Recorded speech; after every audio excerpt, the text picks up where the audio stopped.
I got so much motherfucking design on right now. Break it down, bring it back, make it clap. I got 3 old thoughts, new block, where that thing. Bitches on my line, and you know. Halo, assalamualaikum teman-teman. Hari ini kita akan belajar materi fisika dasar 2, yaitu sifat gelombang dari cahaya. Disimak baik-baik ya. Gelombang phase partikel. Apakah cahaya itu gelombang atau partikel? Pada awal tahun 1800, Thomas Young melakukan percobaan interferensi yang pada saat itu ia menyinari dua celah sempit. Yang ia temui adalah pola interferensi klasik dengan pola garis terang gelap yang bervariasi tertangkap pada layar.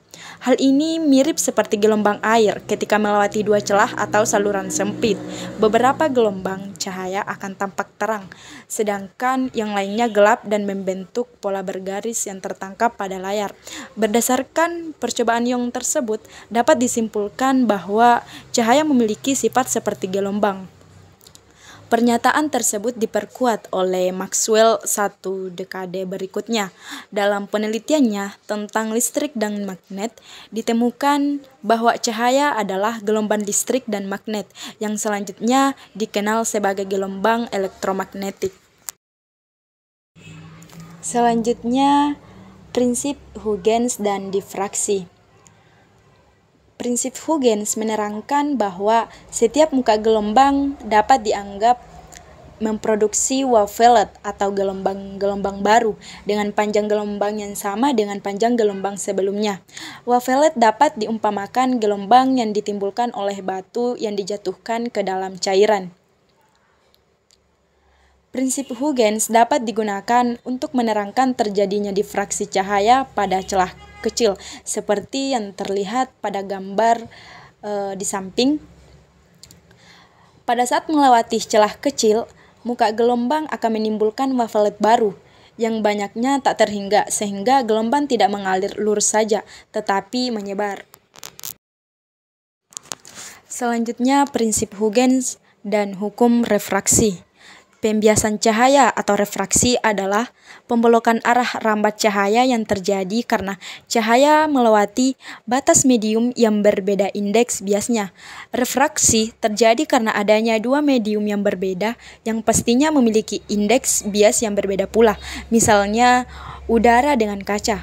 Tahapan refraksi dapat diilustrasikan dengan menganggap gelombang datang dan dapat digambarkan berjarak lambda 1 dengan yang lainnya. Dengan lambda 1 adalah panjang gelombang diukur dalam medium 1. Misalkan laju cahaya dalam udara V1 dan dalam kaca V2. Atau V2 lebih kecil dari V1. Istilah yang digunakan dalam pembiasan cahaya yaitu sinar datang adalah sinar yang jatuh pada bidang atas. Garis normal adalah garis yang melalui titik jatuh sinar dan tegak lurus bidang atas. Sinar bias adalah sinar hasil pembiasan sinar datang. Selanjutnya, interferensi eksperimen celah ganda Young. Pada interferensi celah ganda Young, awalnya cahaya melewati satu celah, kemudian cahaya melewati dua celah sempit. Saat melewati dua celah sempit, gelombang cahaya saling berpadu dan membentuk gelombang cahaya gabungan. Gelombang itu menempuh panjang lintasan yang berbeda sehingga mengalami perbedaan fase dan menciptakan pola interferensi. Perbedaan fase menghasilkan interferensi konstruktif dan interferensi destruktif. Yang pertama, interferensi konstruktif. Interferensi konstruktif dihasilkan dari perbedaan fase yang saling menguatkan. Terjadi dari puncak ke puncak, terjadi dari palung ke palung, terjadi dalam kondisi satu fase, dan menyebabkan amplitudo gelombang bertambah. Kedua, interferensi destruktif. Interferensi destruktif dihasilkan dari perbedaan fase yang saling melemahkan. Kedua, terjadi dari puncak ke palung. Ketiga, terjadi dalam kondisi berlawanan fase. Dan yang keempat, menyebabkan amplitudonya 0. Masih lanjutan tadi, interferensi eksperimen celah ganda Young. Di samping itu, interferensi konstruktif dan interferensi destruktif akan menghasilkan dua pola yang berbeda, yaitu terang dan gelap. Pola terang dihasilkan oleh superposisi.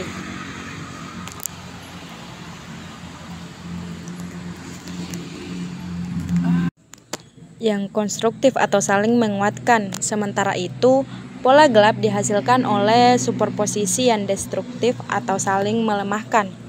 Kita bisa lihat dari gambar di samping, S1 sinar 1 dan S2 sinar 2 dipisahkan oleh jarak D. S2 harus menempuh lintasan yang lebih panjang daripada S1 untuk mencapai titik P paling atas di layar. Beda lintasan berpengaruh terhadap fase dan interferensi cahaya. Nah, perbedaan fase gelombang menghasilkan kelipatan genap atau ganjil yang menentukan jenis interferensi. Selanjutnya, rumus interferensi cahaya. Rumus beda lintasan, yaitu D sin theta. Interferensi konstruktif terjadi jika hasil beda lintasan adalah 0 atau kelipatan bulat lainnya dari panjang gelombang. Sementara itu, interferensi destruktif terjadi jika hasil beda lintasannya adalah kelipatan ganjil dari setengah panjang gelombang. Rumus interferensi konstruktif atau pola terang yaitu D sin theta sama dengan M lambda atau dP per L sama dengan M lambda dengan M sama dengan 1, 2, 3, dan seterusnya. Yang kedua, rumus interferensi destruktif atau pola gelap, yaitu D sin theta sama dengan M dikurang 1 per 2 lambda atau dP per L sama dengan M dikurang 1 per 2 lambda dengan M sama dengan 1, 2, 3, dan seterusnya. Dengan keterangan D yaitu jarak antar celah, M yaitu orde interferensi, lambda yaitu panjang gelombang, P yaitu jarak antara garis terang atau genap ke N dari pusat antara dua garis terang atau gelap, dan L yaitu jarak antara celah ke layar. Selanjutnya kita masuk di contoh soal yang pertama, yaitu sebuah celah ganda disinari dengan cahaya yang memiliki panjang gelombang 500 nanometer. Sebuah layar diletakkan berjarak 2 meter dari celah ganda tersebut. Jika jarak kedua celah 0,2 mm, maka tentukan jarak antara terang pusat dengan terang kedua. Pada soal ini diketahui lambda sama dengan 500 nanometer sama dengan 5 kali 10 pangkat min 7. L sama dengan 2 meter, D-nya sama dengan 0,2 mm atau sama dengan 0,2 dikali 10 pangkat min 3 meter. Dan N sama dengan 2. Cara menentukan jarak antara terang pusat dengan terang kedua sebagai berikut. Dengan memakai rumus D dikali P per L sama dengan N kali lambda. Sama dengan 0,2 kali 10 pangkat min 3 meter kali P per 2 meter. Sama dengan 2 kali 5 kali 10 pangkat min 7 meter. Diperolehlah nilai P sama dengan 20 kali 10 pangkat min 7 per 0,2 kali 10 pangkat min 3 meter sama dengan 0,01 meter atau sama dengan 1 cm. Baik, selanjutnya saya akan melanjutkan materi yang disampaikan oleh Saudari Rasti. Selanjutnya adalah spektrum cahaya tampak dan dispersi. Dispersi yaitu suatu peristiwa terjadinya penguraian cahaya putih untuk menjadi berbagai warna. Karena cahaya putih itu tersusun oleh berbagai macam warna yang berbeda dari indeks biasnya dan serangkai dengan warna-warna yang diperoleh dari dispersi dan dinamakan dengan spektrum. Berbagai warna yang tampak diantaranya adalah merah, jingga, kuning, hijau, biru, nila, dan ungu atau biasa kita sebut dengan Meiji Kuhibiniu. Masing-masing warna tersebut memiliki besar panjang gelombang yang berbeda. Warna merah memiliki nilai panjang gelombang tertinggi, yaitu sekitar 700 nanometer, sedangkan ungu menjadi yang terendah, yakni 400 nanometer. Ketujuh warna yang dihasilkan dari dispersi cahaya matahari juga disebut sebagai warna spektral atau murni. Disebut sebagai warna spektral karena memiliki panjang gelombang sendiri. Selain itu, juga disebut sebagai warna monokromatik karena bukan hasil dari gabungan warna lain. Nah, selain warna spektral, ada juga sebutan warna non-spektral, yakni warna-warna yang terbentuk dari beberapa warna monokromatik. Warna yang dihasilkan tidak dapat menunjukkan gelombang warna pada cahaya tampak tertentu, seperti saat kita memandang layar ponsel yang berwarna kuning. Sejatinya, warna kuning yang tampak bukanlah bagian dari cahaya yang tampak, melainkan gabungan antara warna hijau dan merah. Selanjutnya kita masuk ke difraksi celah tunggal.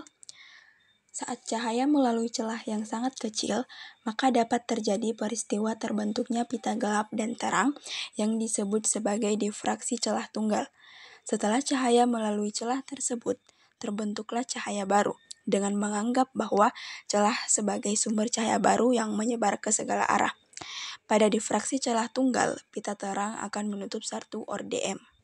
Maka persamaannya dapat menjadi untuk pola gelap, d sin theta sama dengan n lambda, dan pola terang, d sin theta sama dengan n ditambah 1/2 dikali lambda. Untuk lebih jelasnya, kita masuk ke contoh soal. Suatu celah sempit tunggal dengan lebar A disinari oleh cahaya monokrom dengan panjang gelombang 5890 Armstrong. Tentukan lebar celah agar terjadi pola difraksi maksimum orde pertama pada sudut 30 derajat. Diketahui dari soal, lambdanya adalah 5890 Armstrong atau sama dengan 5,89 dikali 10⁻⁻⁷ meter. Tetanya adalah 30 derajat dan M-nya adalah 1. Dalam soal ini kita bisa menggunakan rumus d sin theta sama dengan 2M ditambah 1 dikali dengan 1/2 lambda. Sinnya adalah 30 derajat, M-nya 1, dan lambdanya 5,89 dikali 10⁻⁻⁷. Setelah memasukkan semua nilainya, maka kita mendapat hasil D-nya adalah 17.670 Armstrong. Materi selanjutnya adalah kisi difraksi. Difraksi kisi merupakan susunan dari sejumlah besar celah paralel yang lebar dan jarak antar celahnya sama. Sebagai contoh, ada sinar laser yang ditembakkan melalui celah kisi, maka akan menghasilkan pola gelap terang pada layar. Persamaan difraksi pada celah banyak atau kisi pola terang, yaitu sama dengan yang sebelumnya, d sin theta sama dengan m lambda, atau bisa dengan dy/l sama dengan m lambda. Tapi biasanya menggunakan d sin theta sama dengan m lambda. Untuk persamaan pada pola gelap, d sin theta sama dengan 2m dikurang 1 dikali 1/2 lambda. Langsung saja kita masuk ke contoh soalnya. Seberkas sinar dengan panjang gelombang 625 nanometer datang tegak lurus pada kisi difraksi.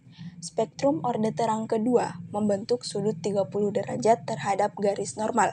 Berapa jumlah garis per sentimeter pada kisi tersebut?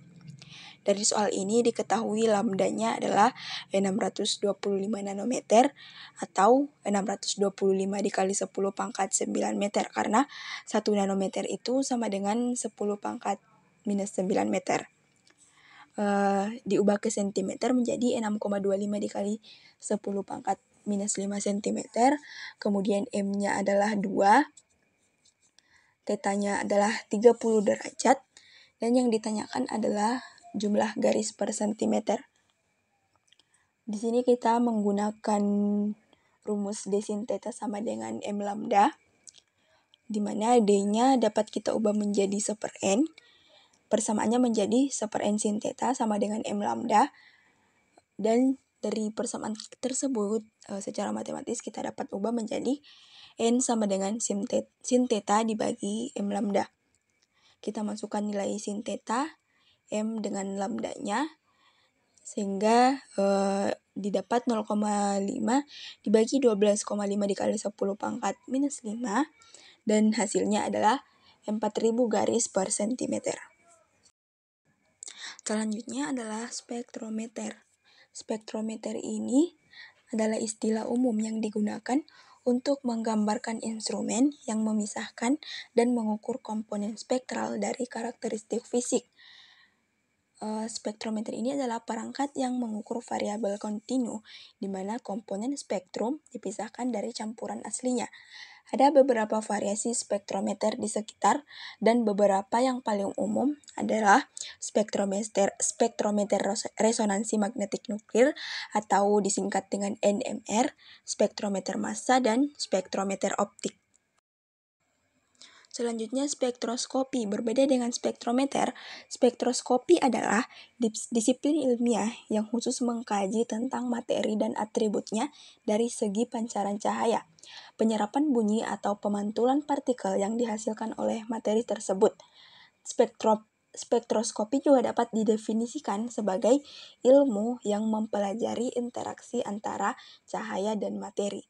Jenis spektroskopi tergantung dari kuantitas fisik yang diukur.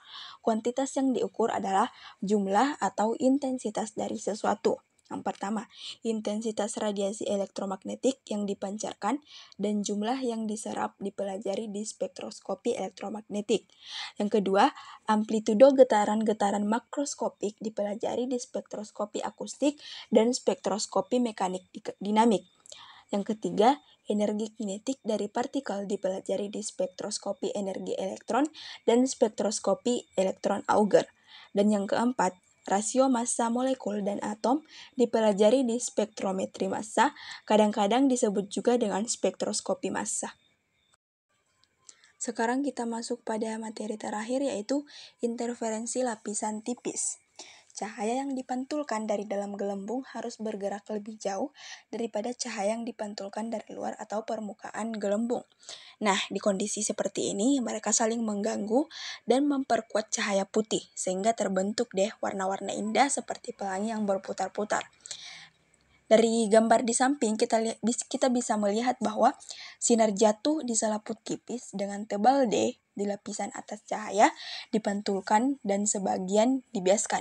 Kemudian dipantulkan lagi oleh lapisan bawah. Sinar di lintasan atas dan bawah saling berinterferensi tergantung selisih jarak lintasan. Kita juga bisa mengenal lebih dalam fakta menarik tentang interferensi di lapisan tipis ini. Jadi, gelombang yang merambat dari indeks bias N1 ke N2 mengalami perubahan fase 180 derajat saat N2-nya lebih besar daripada N1, dan tidak ada perubahan fase jika N2-nya lebih kecil daripada N1. Karena perubahan fase, interferensi konstruktif terjadi jika kedua sinar S1 dan S2 menghasilkan beda lintasan 2ND cos R yang sama dengan kelipatan bulat dari setengah panjang gelombang atau lambda. Sementara itu, interferensi bersifat destruktif terjadi jika hasil lintasan kedua sinar sama dengan kelipatan bulat dari panjang gelombang atau lambda. Rumus interferensi cahaya pada lapisan tipis pada interferensi konstruktif, kita menggunakan rumus 2ND cos R sama dengan M ditambah 1/2 dikali dengan lambda. Kemudian untuk interferensi destruktif, kita menggunakan rumus 2ND cos R sama dengan M dikali lambda. Sekarang kita masuk ke contoh soal terakhir. Lapisan tipis gelembung sabun memiliki indeks bias 4/3 disinari cahaya dengan arah tegak lurus pada lapisannya.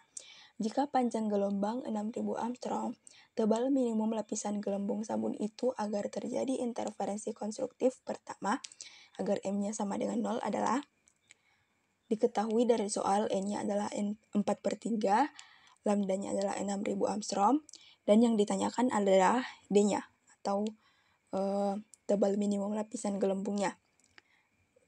Kita dapat menggunakan rumus 2ND cos R sama dengan M ditambah 1/2 dikali dengan lambda. Karena tegak lurus, kita bisa menggunakan cos 0 derajat, Sehingga 2 ND cos 0 derajat sama dengan 0 ditambah 1/2 dikali lambda. Kita masukkan nilainya. 2 dikali 4/3 dikali D dikali 1 sama dengan 1/2 dikali lambda. 8/3 D sama dengan 1/2 dikali dengan 6.000. Dan D-nya adalah 9.000 dibagi 8 atau hasilnya adalah 1125 Armstrong. Nah, itulah penjelasan materi dari kami. Semoga bermanfaat bagi teman-teman. Kurang lebihnya mohon dimaafkan. Wassalamualaikum warahmatullahi wabarakatuh.